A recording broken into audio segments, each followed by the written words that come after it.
Oh, ayun na. Oh. Wala na.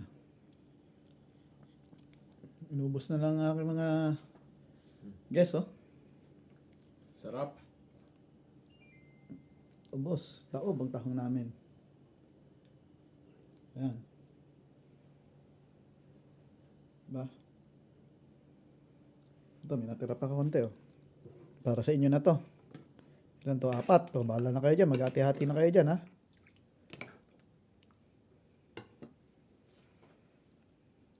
Ba? Ayos. Sunod ulit. Kaya, mag-request kayo kung anong gusto nyong lutuin natin.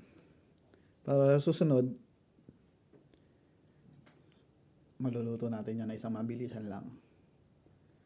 Alright? Okay, hanggang sa muli. Kita-kita tayo sa fishing spot ulit. Mga ka-fish on. Fish on tayo. Hanggang sa muli.